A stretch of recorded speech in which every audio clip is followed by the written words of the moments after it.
আমরা একটা নির্বাচনের সামনে কেউ হয়তো পিছানোর চেষ্টা করতেছে, কিন্তু আমরা দেখতে পাচ্ছি আর কি যে নির্বাচন আসন্ন।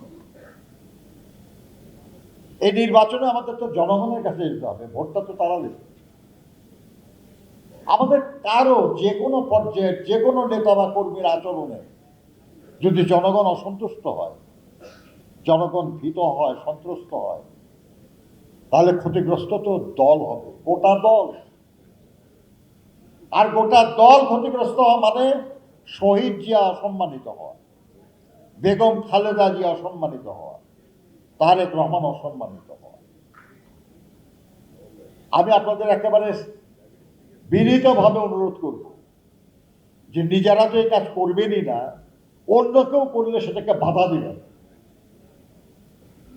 আর না হলে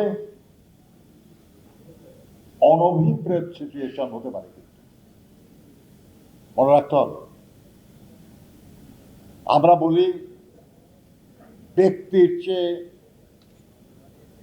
দল বড়, দলের চেয়ে দেশ বড়। দেশের স্বার্থ রক্ষায় দলকে শক্তিশালী করতে হবে, দলকে মর্যাদাবান করতে হবে। তাহলেই শুধু আমরা ব্যক্তির কল্যাণের জন্য কাজ করতে পারব। কিন্তু ব্যক্তি অনেক গুরুত্বপূর্ণ এই কারণে যে ব্যক্তি দল গঠন করে এবং দলই রাষ্ট্রের কল্যাণ করতে পারে। সেই জন্য আমাদের ব্যক্তি জীবনে যা কিছু করা প্রয়োজন শুধু সেটা করা, যেটা করা অনুচিত, যেটা করা দল বা দেশের স্বার্থ বিরুদ্ধ, সেটা না করা। এটাই সালাম তালুকদারের শিক্ষা ছিল।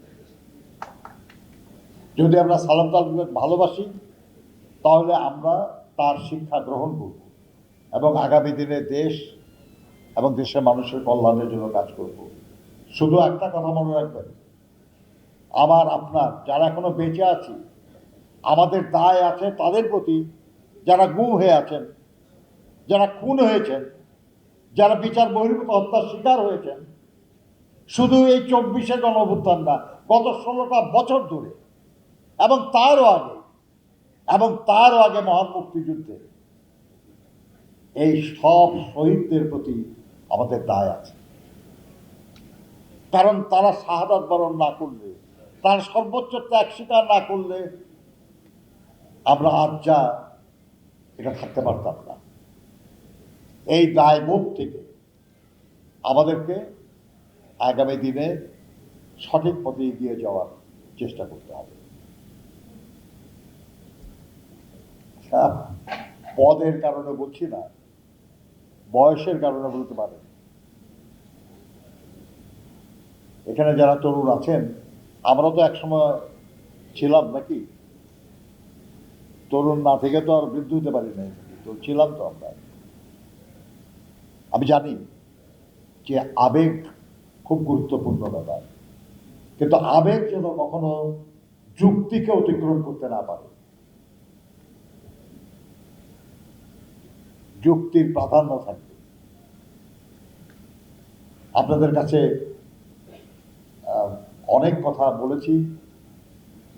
আমি বিশ্বাস করি যে আগামী দিন আমাদের নেতা জনাব তারেক রহমান, যিনি এই মুহূর্তে দলের নেতৃত্ব দিচ্ছেন, আমাদের নেত্রী দেশনায়ক খালেদা জিয়া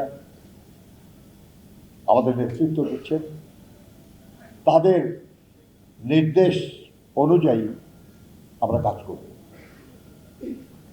প্রতিনিয়ত তারেক রহমান সাহেব বক্তব্য রাখছেন। আজকেও স্বেচ্ছাসেবক দলের প্রতিষ্ঠা বার্ষিকীর অনুষ্ঠান আছে, সেখানেও বক্তব্য রাখবেন।